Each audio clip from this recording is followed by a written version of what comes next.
I could never understand how this simple truth evades the leaders of France, Britain, Canada, and others. They're now proposing to establish a Palestinian state and reward these murderers with the ultimate prize. Well, for 18 years, we had a de facto Palestinian state. It's called Gaza. And what did we get? Peace? No. We got the most savage slaughter of Jews since the Holocaust.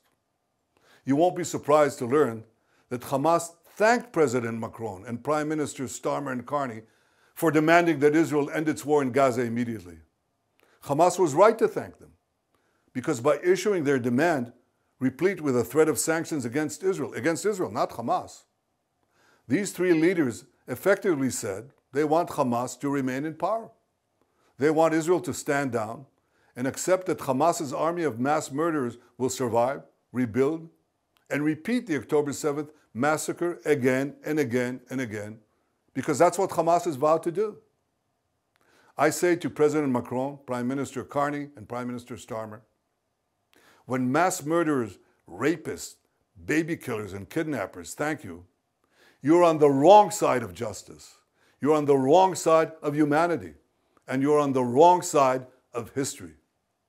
Now, these leaders may think that they're advancing peace. They're not. They're emboldening Hamas to continue fighting forever. And they give them hope to establish a second Palestinian state, from which Hamas will again seek to destroy the Jewish state. And mind you, it's not going to be a state free of Hamas. When you establish a Palestinian state, we've seen it. The radicals take over. Iran sends them in and they take over.